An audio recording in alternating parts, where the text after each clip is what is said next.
A ver, Benjamín. Sí, ya estoy aquí. Ediño Hidalgo, ¿me escuchas bien? Correcto, Benjamín, estamos escuchando, estamos con Benjamín Montezuma directamente desde México.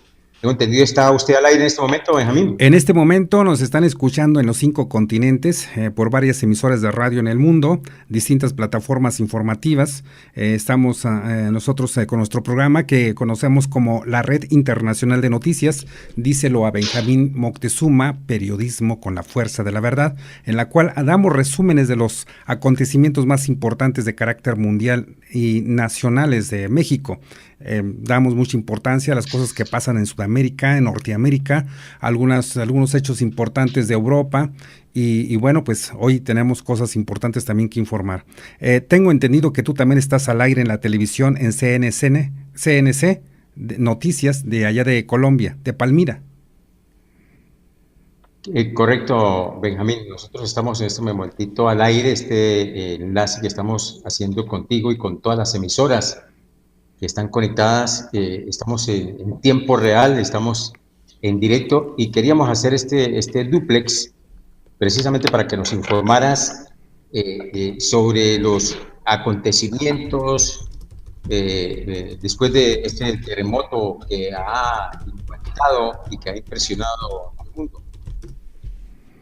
Sí, mira, el día de ayer nosotros registramos, sufrimos un terremoto bastante fuerte de 7.1, nos dicen algunas agencias, otras nos dicen que fue de 7.2, es decir, hay una diferencia mínima.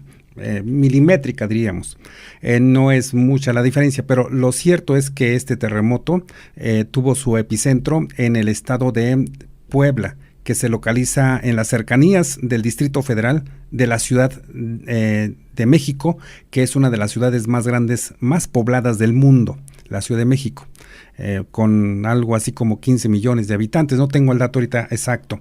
Y bueno, esto aparte de la Ciudad de México está el Estado de México, se encuentra Tlaxcala, más hacia el norte se encuentra Querétaro, está Guanajuato y hay varios estados allí, el estado de Morelos, el estado de Hidalgo, son estados que se encuentran, pero aparte este movimiento telúrico vino a afectar también algunos otros estados de las costas del Pacífico de México, de la parte sur de México, como viene siendo Michoacán, Guerrero, Oaxaca, Chiapas.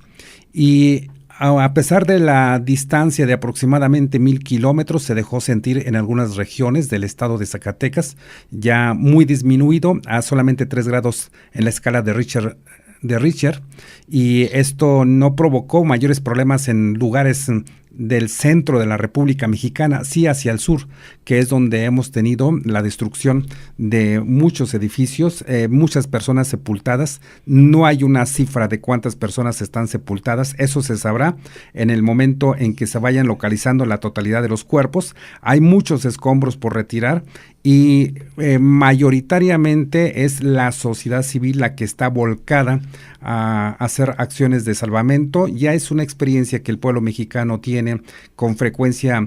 Presentamos este tipo de fenómenos en la Ciudad de México y sus alrededores. En el año de 1985 tuvimos el movimiento telúrico más fuerte que hayamos registrado en la historia, de 8.5 en la escala de Richter. Y en esa ocasión pues tuvimos miles de muertos y la ciudad quedó destruida en una gran parte. Sin embargo, los mexicanos volvimos a reconstruir la Ciudad de México y en algunos lugares se abrieron espacios para crear o monumentos o pequeños parques, pequeñas áreas verdes o la construcción de nuevos edificios en muchos de los casos. De esta manera, una parte de la historia de México quedó destruida en edificios, en oficinas. Y el día de hoy podemos comentarte que en México el registro fue en 10 estados donde se sintió fuerte el movimiento telúrico.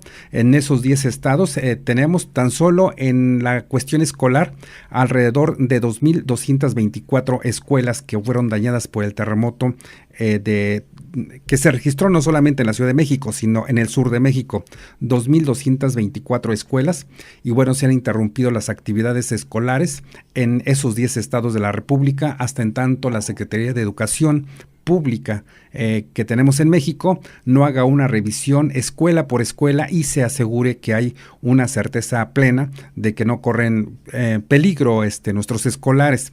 Y es que el día de ayer, por ejemplo, una de las noticias duras, fuertes, que sufrimos los mexicanos fue que una escuela se vino abajo y quedaron sepultados pues los niños, los escolares junto con sus maestros en un hecho realmente preocupante. Te puedo decir que el terremoto ha afectado hasta en este momento aproximadamente a 14 millones de estudiantes, 14 millones de estudiantes, y son muchos más los millones de mexicanos que se han visto afectados de distintas maneras. Por ejemplo, tenemos cifras todavía que van variando mucho, pero por mencionar un número redondo, te puedo decir que ya se pueden contabilizar alrededor de 200 muertos que han sido sacados de los escombros y no sabemos cuántos más hay. Pero lo que sí te puedo decir es que las personas heridas son miles de personas heridas en la Ciudad de México y también en otros estados. La Ciudad de México fue una de las más devastadas por su magnitud, tanto de sus edificios como la magnitud de lo que es la Ciudad de México, una ciudad muy, muy grande.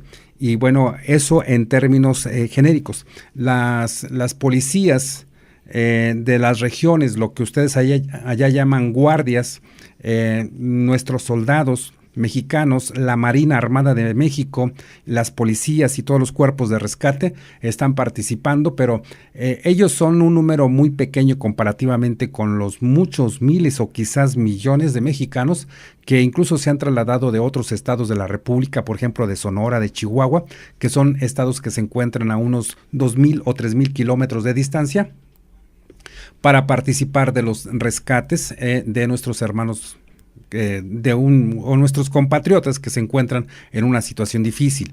Apenas la semana pasada en México habíamos sufrido otro terremoto también que devastó una gran parte del estado de Oaxaca. Oaxaca es el estado donde nació el benemérito de las Américas, don Benito Juárez García, y en un poblado que se llama Juchitán, Oaxaca, prácticamente desapareció, están los habitantes, pero desapareció sus casas, su palacio municipal, sus escuelas, sus hospitales se vinieron abajo y bueno, está en un periodo de reconstrucción forzada y cuando todavía muchos estamos pidiendo apoyos y el almacenar víveres para hacerles envíos a Oaxaca, pues ahora nos acaba de suceder esta otra desgracia que para los mexicanos es una desgracia muy fuerte. Sin embargo, hay una gran actitud moral de los mexicanos muy fuerte porque hemos sufrido este tipo de descalabros y hemos entendido que no será el gobierno en la parte esencial de reconstrucción de nuestro México, sino seremos los propios ciudadanos y el gobierno hará la parte que le corresponda. Y digo que no será fundamentalmente el gobierno porque los recursos que fluirán serán de los recursos de personas como tu servidor, de la gente que trabaja conmigo, de los empleados, de toda la gente de todo México que hacemos esfuerzos y hacemos envíos de víveres, de medicamentos y también incluso la red internacional de noticias que yo conduzco el día de hoy estaba anunciando justo cuando me enlacé contigo que nuestra red internacional de noticias va a tratar no de reunir víveres, sino de hacer algo que nadie está haciendo. Por ejemplo, ¿cuántos niños de familias humildes van a quedar huérfanos? ¿Y qué va a pasar con ellos? Bueno, aquí la idea es que nosotros adoptemos medidas para protegerlos y asegurarles que ellos crezcan y se desarrollen en condiciones justas y participativas de nuestra sociedad, donde nosotros pudiéramos apadrinar, por ejemplo, un niño para que costearle todos sus gastos de su vida hasta la mayoría de edad, por ejemplo, ¿no? Y son acciones que van más allá de mandarles víveres que hoy los tendrán y mañana no tienen nada. Tenemos que pensar, y cuando se acaben esos víveres, ¿qué va a pasar con esos niños? Si podemos atender a un niño, o si podemos atender a 10, o si podemos atender a 100 o más niños, cualesquier que sea el esfuerzo que nosotros logremos, será un esfuerzo muy grande que seguramente nos dará una gran satisfacción y nosotros como mexicanos habremos hecho algo muy positivo. Desde luego que México ocupa del apoyo internacional, nuestro gobierno tendrá que hacer algo, pero independientemente de lo que haga el gobierno, pues el gobierno es una parte muy pequeña de lo que es el pueblo mexicano, y los mexicanos tenemos el derecho de gritar y pedir ayuda a nuestros amigos de distintas partes del mundo. Así más o menos te pudiera hacer un resumen, amigo Ediño Hidalgo Barona, de Palmira, Colombia. No sé si tengas alguna pregunta.